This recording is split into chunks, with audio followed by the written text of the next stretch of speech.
Olá pessoal, sejam todos muito bem-vindos a mais um vídeo do canal da Engenharia. Eu sou o engenheiro Felipe Rodrigues e no vídeo de hoje nós vamos entender como funciona o sistema de barragens de rejeitos, como são construídos e todos os riscos envolvidos em cada tipo de barragem. Você quer entender como tudo isso funciona? Então vem comigo que eu te explico.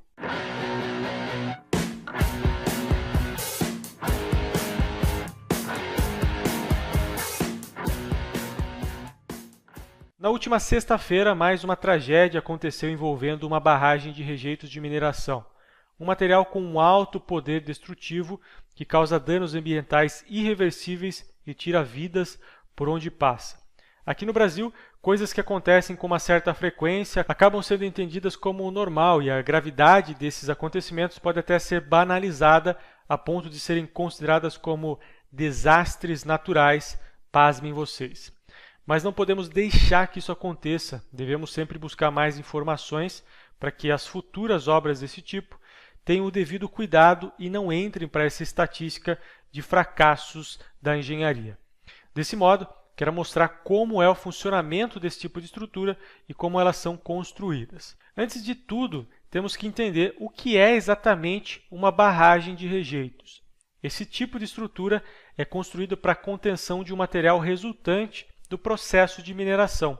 É basicamente o que sobra desse processo e não pode ser mais utilizado para nada. Esse material é basicamente uma lama que, dependendo da região e do tipo do processo de mineração, pode ser composto por partículas mais finas, como no caso aí das argilas e siltes, ou até mesmo por partículas mais grossas, como no caso das areias. O tipo de material resultante é de extrema importância, até porque boa parte das barragens são construídas por esses mesmos materiais, ou seja, o comportamento desse material em meio a um contexto estrutural pode ser a diferença entre uma estrutura estável e uma estrutura que se rompe com facilidade. Esses rejeitos são despejados na área da barragem por gravidade, através de canais, ou até mesmo bombeados.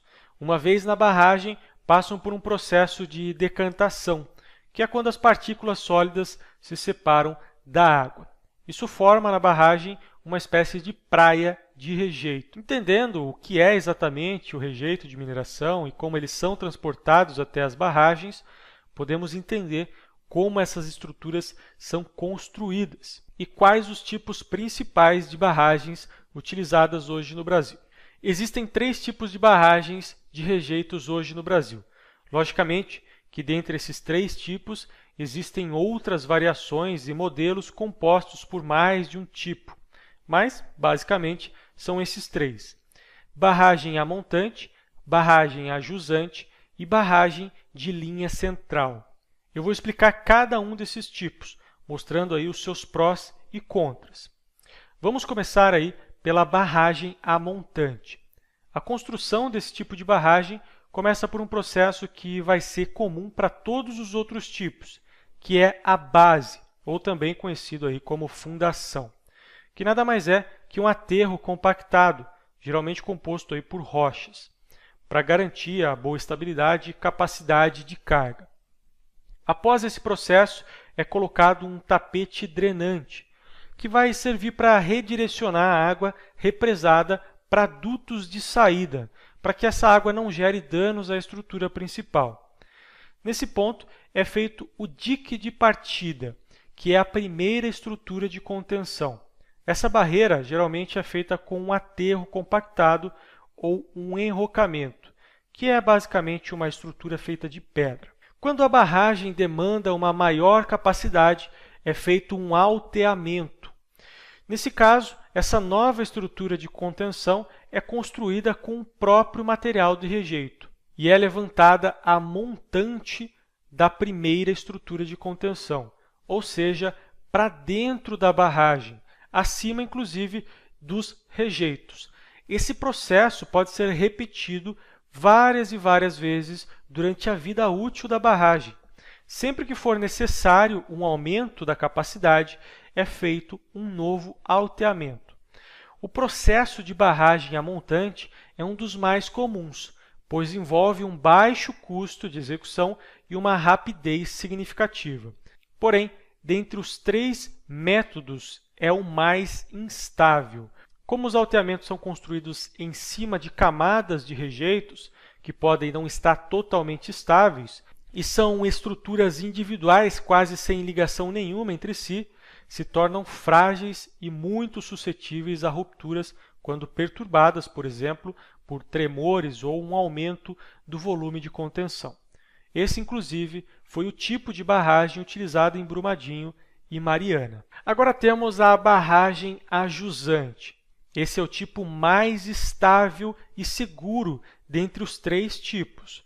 O processo de fundação e drenagem é exatamente igual, porém, o alteamento da barragem é sempre feito a jusante, ou seja, sempre para o lado externo da barragem. Isso faz com que a estrutura cresça proporcionalmente na largura e na altura. Ou seja, a cada alteamento, a estrutura ganha uma base maior, aumentando cada vez mais a sua inércia, o que, consequentemente, te dá mais estabilidade. Os contras desse tipo de barragem é primariamente o custo e depois também o tempo de execução. Como a cada alteamento o processo fica cada vez mais difícil, há um crescimento praticamente exponencial no custo e no tempo de execução, sem contar que essa técnica demanda um espaço maior para ser implantado, o que na maioria das vezes pode não ser um problema, mas ainda assim é um contra significativo, principalmente quando se tem planos a longo prazo para essas barragens. O último tipo de barragem é a barragem de linha central, que basicamente tem o alteamento feito seguindo o mesmo eixo. Todas as camadas de alteamento são ligadas entre si, assim como no alteamento ajusante, e elas também têm um crescimento da base, o que aumenta a sua estabilidade. Apesar de não ser tão estável como no caso anterior, chega bem próximo.